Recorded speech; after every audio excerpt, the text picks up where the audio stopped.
let's switch to a team that's actually doing well right now. So the Chicago Cubs are on a Mm. heater the last 10. They've scored 99 runs in the last 10 games. However, is it too little too late for the Chicago Cubs? What are For your as far as thoughts? the postseason, Yes. I think That- so. Yeah, I mean, you're 3 games back think so. with what 20 some odd left to play. I mean, you've got to be exceptional the remainder of the month to catch the Braves or the Mets, whoever's going to end up in that spot when the tonight's over. But I mean, 3 games doesn't seem like a lot, but in the span of 27, Right. 28 games, Right. it feels like a lot. Yeah. I mean, I don't think they make the playoffs either. Is there a chance? Well, yeah, of course. They're only 3 games out, but I don't know what their schedule is coming up. But I don't see the Braves and or the Mets falling out of that spot there. Yeah, so the Cubs have 25 games left. So if the Braves go 500, so I guess call it 13-12, they've got to go 16-9. The rest they've got to go 16-9 to tie. You're talking 17-8 to take the lead. If they go 500, so you got to play basically.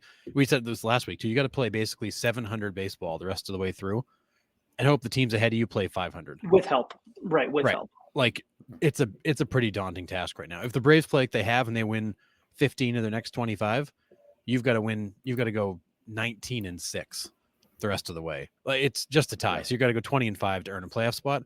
The Cubs have to play out of their minds for the next month to have a shot.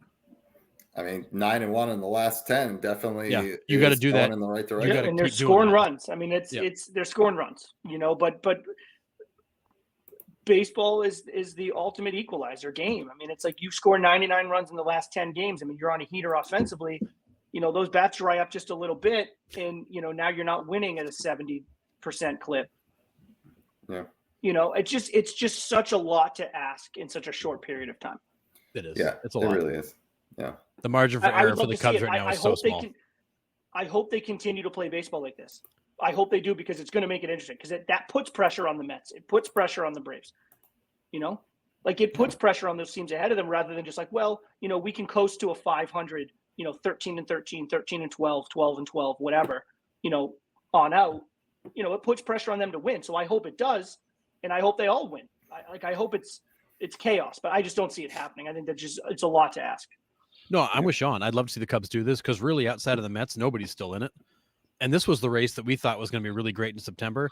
And then the Cardinals fell off, the Reds fell off, the Giants fell off, and the Cubs are the only team that's really kind of left making a run at it, other than the Mets, who are a game out and potentially, could be right on the doorstep after tonight.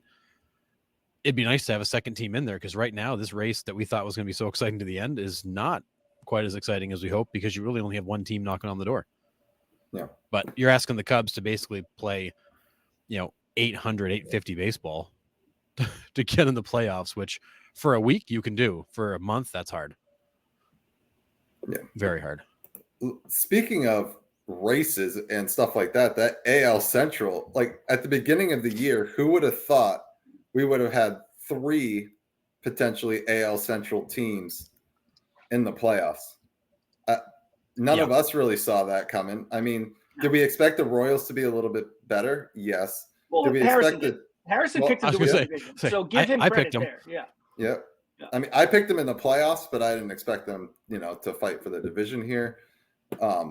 I picked the Twins because they've been there the last 20 some odd years, but they've been there forever, it seems. Yeah, but I mean, this is a race.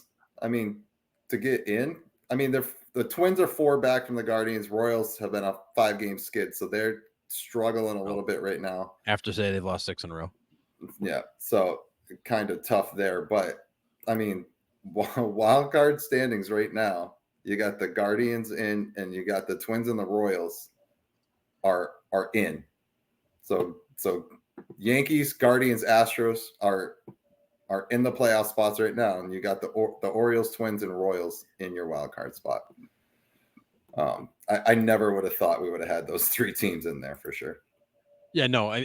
If you're thinking 3 teams, you're thinking the East would have had 3 teams in. Definitely the AL Central. And this race has been awesome. As of 5 days ago, the Royals were basically tied with the Guardians, and now they've lost a few in a row and they've fallen back. But this is just going. It's a heavyweight fight. It's back and forth.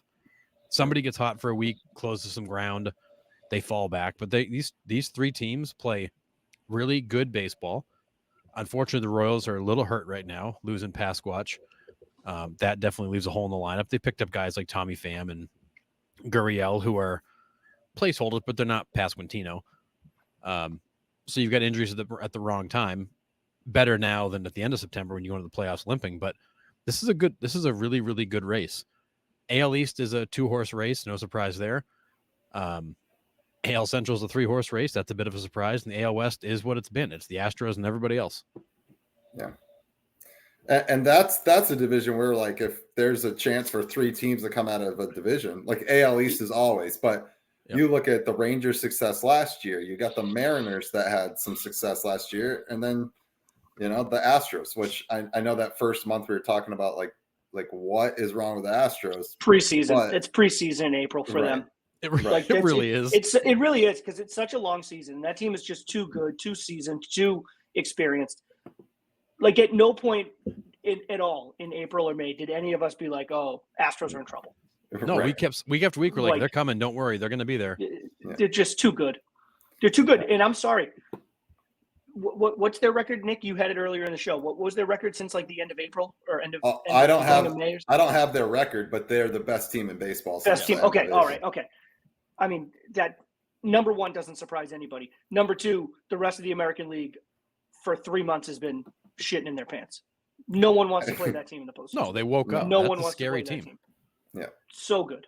And there was a point there, like in like July, where we were like, we feel like we're broken record saying that they're going to be there, they're going to get there, but like it started to feel like, are they really going to get there? Like they were showing signs, and then all of a sudden it all came together, and they blew up and took over.